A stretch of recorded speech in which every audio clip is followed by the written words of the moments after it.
ఇంకా అడ్డగోలుగా రేట్లు పెడతా, ఇంకా అడ్డగోలుగా అమ్ముతా. ఏంటండి బాబు, నేను రీసెంట్గా పోస్ట్ చేసిన వీడియోకి ఇంత రెస్పాన్స్ వస్తుందండి. ఆ ఉషా డిజైనర్స్ గురించి పెట్టిన వీడియోకి వచ్చిన రెస్పాన్స్ అయితే మామూలుగా లేదు.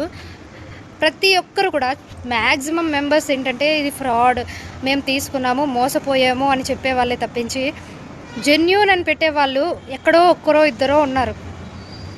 పెద్ద ఇష్యూ చేసుకోవడం ఇది వేస్ట్ అనిపిస్తుంది. ఎందుకంటే పావని గారు వచ్చి తన ప్రాబ్లం చెప్పినప్పుడు, మీ దగ్గరకు వచ్చినప్పుడు, ఒక కస్టమర్ మన దగ్గరకు వచ్చినప్పుడు మనం రిసీవ్ చేసుకునే పద్ధతే బాగలేదు. ఆవిడ మెయిన్గా తను వచ్చినప్పుడు మీరు శారీస్ రీప్లేస్మెంట్ చేయొచ్చు, లేదంటే రీఫండ్ చేయొచ్చు. ఆ చేసిన తర్వాత కూడా తను ఏమైనా వీడియోస్ పోస్ట్ చేస్తే అప్పుడు కొన్ని మీరు మేడం మేము అపాలజీ చెప్పాం కదా, మేము రీప్లేస్ చేసాం కదా, లేదా రీఫండ్ చేసాం కదా, మీరు ఇంకా ఎందుకు వీడియోస్ పెడుతున్నారు, ఇది మా స్టాఫ్ వల్ల జరిగిన తప్పిదం మాత్రమే అని మీరు చెప్పుంటే దీనికి ఇంత పెద్ద ఇష్యూ జరుగుండేది కాదేమో అని నేను అనుకుంటున్నాను. మీరేమనుకుంటున్నారో కామెంట్ సెక్షన్లో కామెంట్ చేయండి. నేను సారీ రిటర్న్